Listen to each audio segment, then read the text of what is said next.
Ça, c'est l'iPhone 16e, l'iPhone abordable low cost d'Apple à, bien sûr, 700 €, car 700 €, c'est parfaitement le prix d'un smartphone low cost en 2025. Écoutez, moi, cet iPhone, je l'ai attendu pendant plusieurs années parce que je suis un ancien utilisateur de l'iPhone 13 mini que j'avais surtout choisi pour son prix justement plus abordable que le reste de la gamme de l'iPhone. J'étais également fan de l'iPhone SE, le smartphone qui recyclait l'ancien design mais avec des performances de pointe pour une grande durabilité.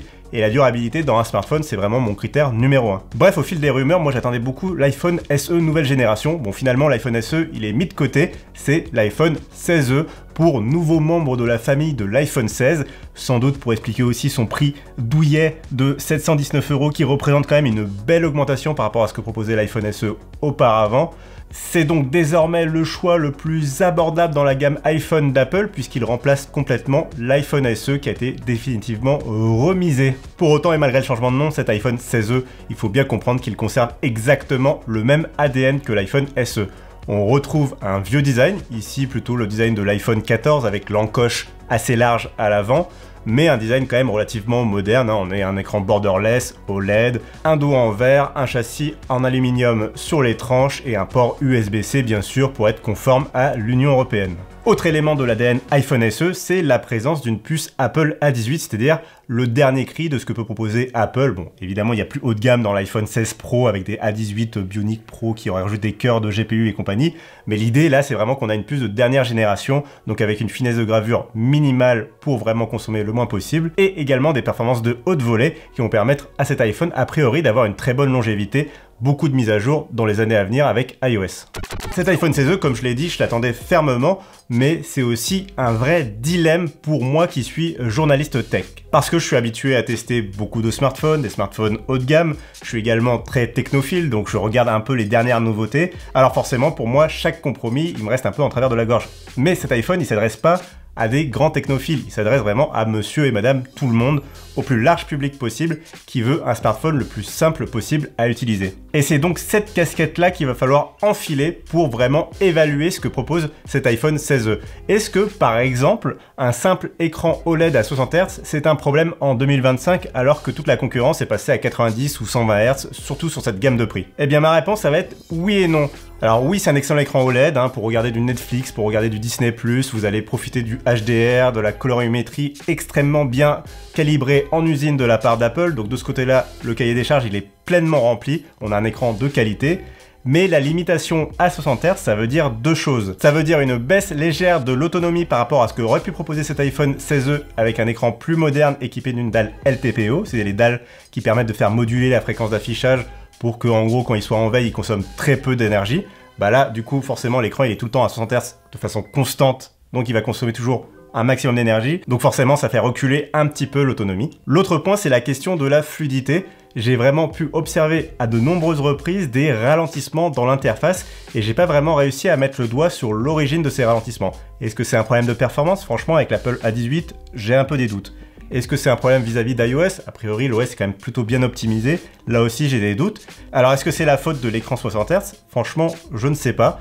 Moi, ce que je constate, c'est que sur mon MacBook Air, qui a aussi un écran 60 Hz, je n'observe absolument pas ce genre de problème. Et pourtant, vraiment, en utilisant cet iPhone 16e de façon exclusive, donc il n'y a pas de question d'habitude, parce que vraiment, j'ai utilisé que cet iPhone pendant plus d'une semaine, donc j'aurais dû normalement m'habituer à l'écran un peu plus long que ce que me propose mon iPhone 16 Pro que j'utilise habituellement, qui est à 120 Hz. Bah là, non, vraiment, même avec toute l'habitude, etc., je continue d'observer des ralentissements et des ralentissements qui, moi, je trouve, sont assez frustrants et je pense peuvent être aussi assez frustrants pour un très large public qui, bah là, le verra aussi potentiellement. Un dernier point sur cette question, pour les gens qui sont peut-être plus habitués à des iPhone Pro, justement, qui ont des écrans en 120 Hz, c'est un petit peu comme si vous étiez en permanence en mode économie d'énergie sur votre iPhone. Ça donne un peu cet effet-là, l'effet de ralentissement, comme si le téléphone tournait au ralenti. C'est un peu étrange. L'autre gros compromis que propose cet iPhone 16e, c'est la question de l'appareil photo, évidemment, qui a fait grincer des dents beaucoup de technophiles qui se disaient « Pourquoi j'ai pas un module avec 5 appareils à mon dos ?» Et ben, je vais vous dire honnêtement, je trouve ça plutôt bien. J'ai pas vraiment de problème avec l'appareil photo mono-objectif de cet iPhone 16e. Au contraire, je trouve qu'on retourne à une forme de simplicité, à la définition même du smartphone, le côté point and shoot, puisque justement on a un seul appareil photo de 48 mégapixels, Apple s'est contenté du strict minimum.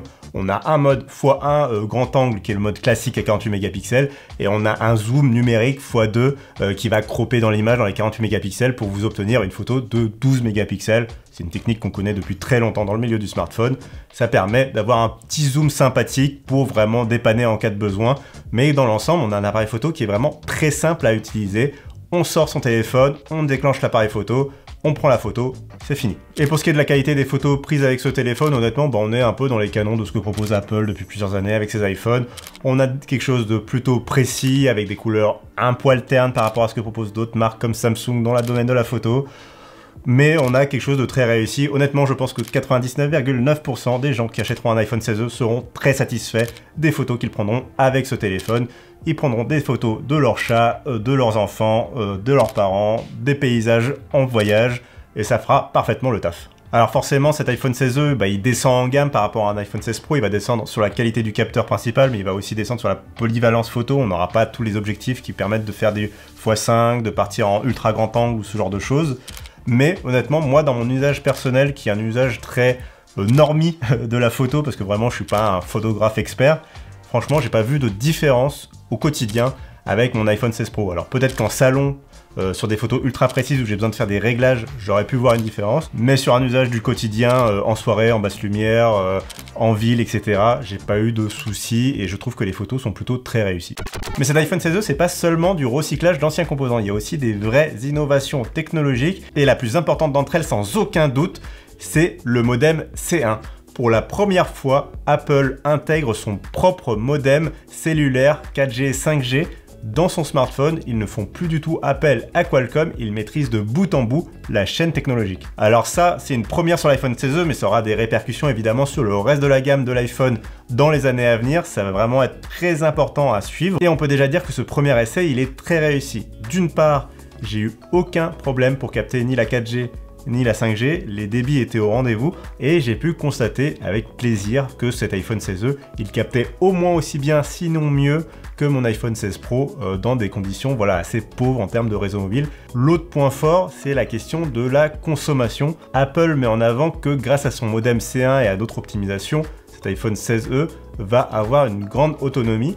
C'est aussi quelque chose que j'ai pu vérifier. Ancien utilisateur de l'iPhone 13 mini, autant vous dire que j'ai en général une grande facilité à venir à bout de la batterie en une demi-journée ou un peu plus d'une demi-journée, peu importe l'iPhone, même sur les iPhones dont on nous promet que l'autonomie est incroyable. Et là, je dois avouer que sur cet iPhone 16e, j'ai enfin un iPhone qui arrive à résister à mon usage. J'ai pu faire du streaming vidéo, j'ai pu télécharger des jeux, j'ai pu jouer à des jeux, tout ça sans perdre jamais trop d'autonomie, au point où là on tourne en milieu fin d'après-midi et il me reste encore 40% de batterie, alors que j'ai vraiment eu un usage intense tout au long de la journée pour préparer ce tournage. Donc franchement, là je suis plutôt très convaincu. C'est vraiment la première fois qu'un iPhone me convainc autant sur l'autonomie. Et si c'est un signe de l'autonomie à venir des futurs iPhones grâce au modem conçu par Apple, franchement, je signe. Le contrepoint de cette excellente autonomie, c'est évidemment du côté de la charge. Vous nous voyez venir à chaque fois qu'on parle d'Apple, de Google ou de Samsung, on grimace un petit peu sur ces sujets-là. Bon bah là, avec en plus un iPhone entrée de gamme, forcément, il y a eu des compromis. D'abord, le port USB-C qui est bloqué en USB 2.0, il permet pas vraiment d'avoir une charge rapide très rapide. Bon, au bout d'une demi-heure, une heure, vous repartirez avec assez de batterie pour pouvoir tenir une petite journée tranquille d'utilisation, mais honnêtement, il va falloir quand même être patient si vous voulez recharger de 1 à 100%.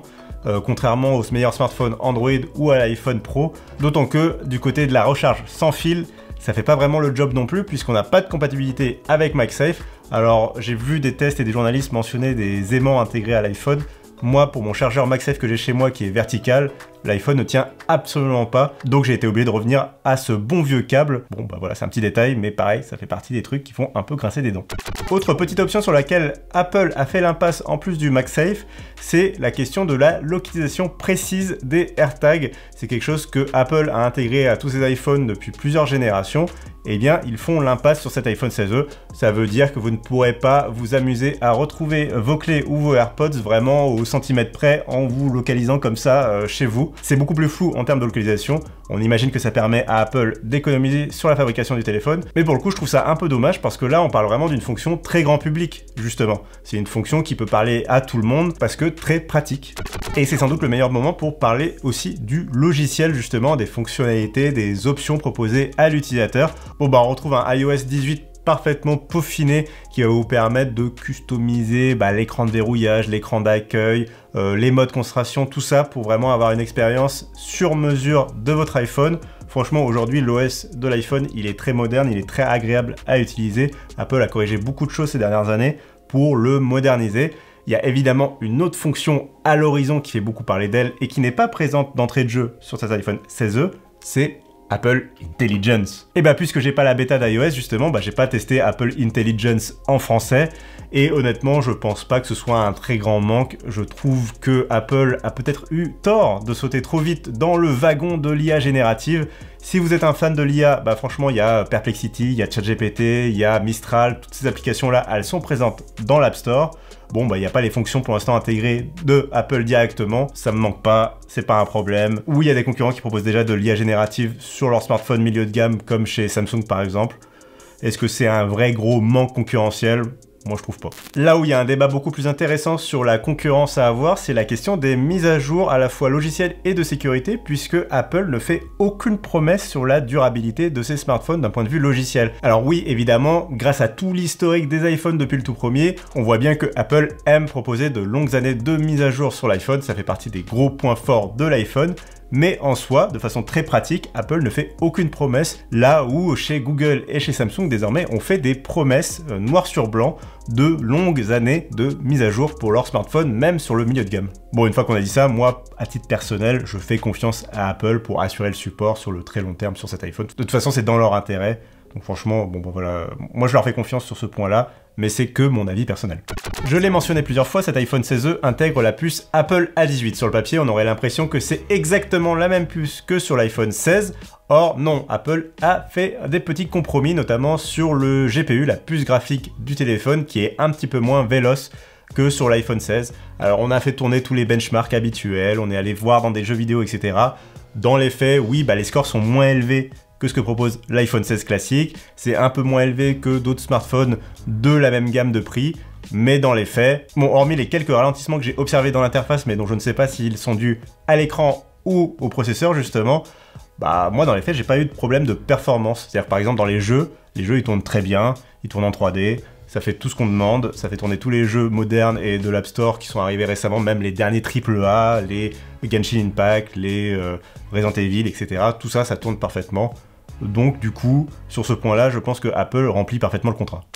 Bon, là c'est le moment où je dois commencer à vous parler de la conclusion, et je suis toujours au milieu de mon dilemme, c'est-à-dire que j'adore le design, j'adore globalement l'écran, à part cette question de fréquence, j'adore l'écran, j'adore le design, j'adore l'appareil photo, le port USB-C, tout ça, ça fait qu'il est durable pour l'avenir, mise à jour, tout ça, très bien.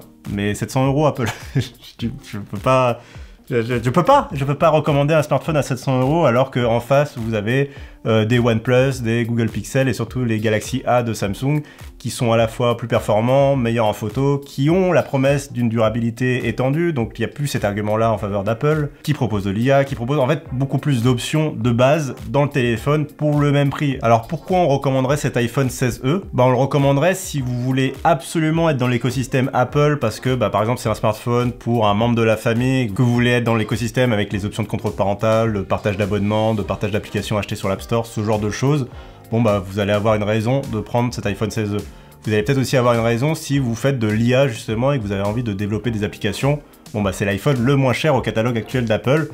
Ça va vraiment être son argument majeur, même si 700 €, quand on dit le moins cher, on a l'impression que ça va être quelque chose d'accessible. 700 €, c'est loin d'être accessible ou à la portée de tout le monde. Finalement, le plus gros concurrent de cet iPhone 16e pour les gens qui veulent absolument un iPhone, ça va plutôt être les iPhones d'ancienne génération que l'on va retrouver encore, alors pas forcément dans le catalogue d'Apple, qu'on va retrouver dans la grande distribution ou sur les plateformes de reconditionnement.